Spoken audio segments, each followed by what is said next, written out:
This next fellow is like a son to me. I think he's a drop-dead genius. He's one of the most humble human beings you'll ever come across, with a self-effacing humor. Cracks me up. And he power lifts words and philosophy. He's one of the oldest souls in the room, and it's an absolute pleasure to listen to the content as well as the alliteration and onomatopoetics of his tongue. Michael Rose, please.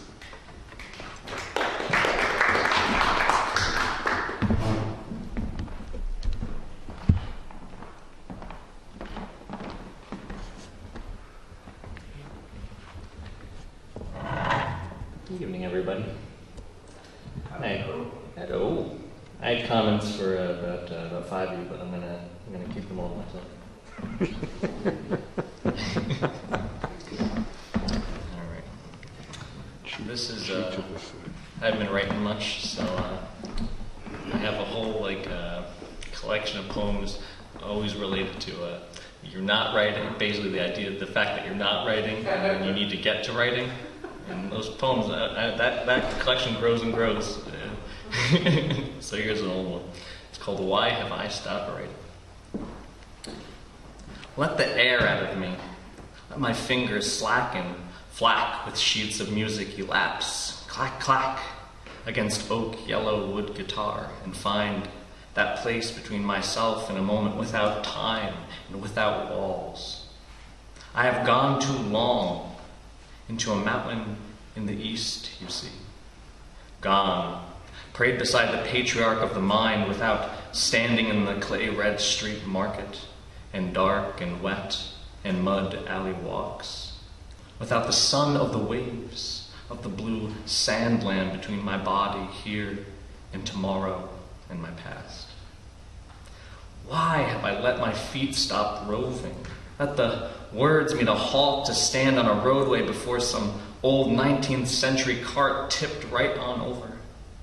I know that this particularly is an unfair way of phrasing the complaint, but still, why have I? How have 10,000 years elapsed between those finitest lines of my life, while for a moment solely I gandered at a small collection of boxes, flung drearily onto a roadway? If we look there, we can see delicate china cups emptily clatter about in fragmentary pitter-patters of the January gravel.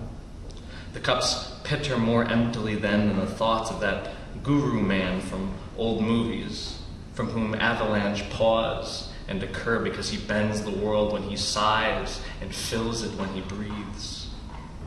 And so, I tell you, I have gone too long.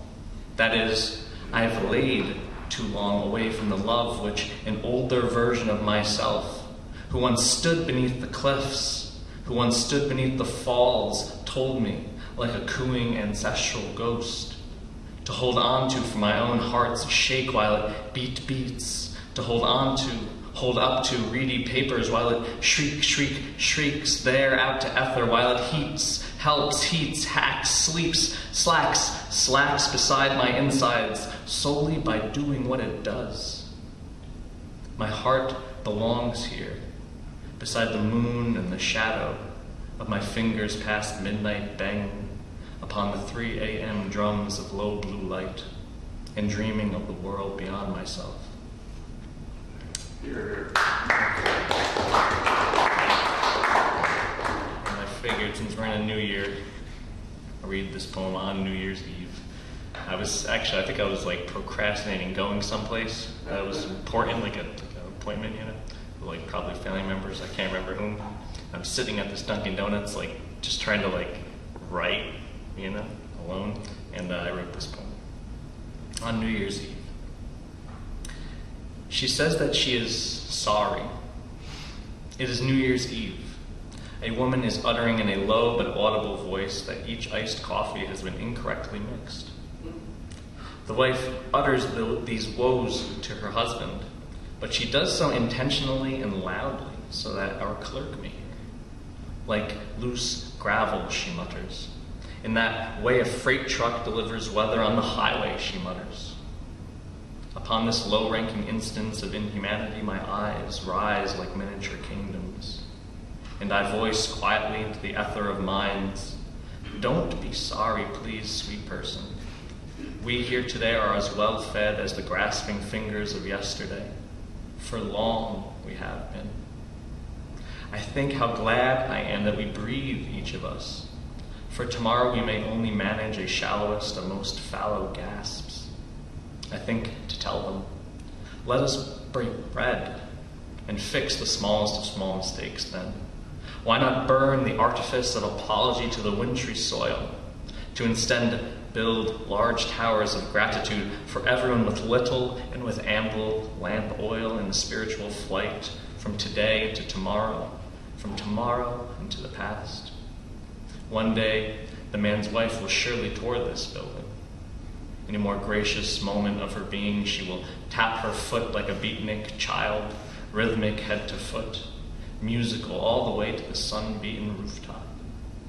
For we breathe, we breathe, we breathe, dear woman.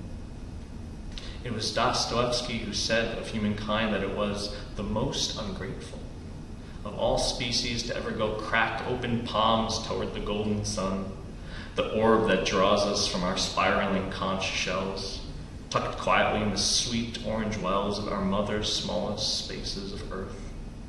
In Sazen, the third patriarch, he whispered that preference and not desire is, alas, the lonely disease of the human mind.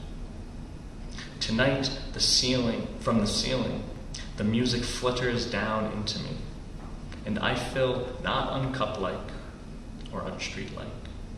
Indeed, the cafe saunters. The flowers rise in 3 months, I consider.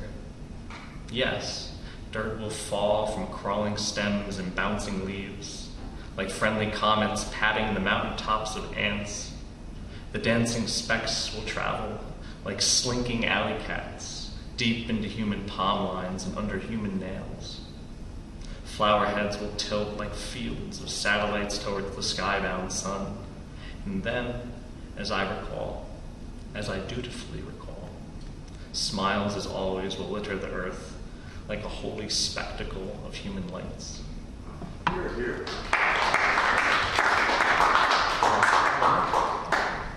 Show the book. Oh, sure. To the camera.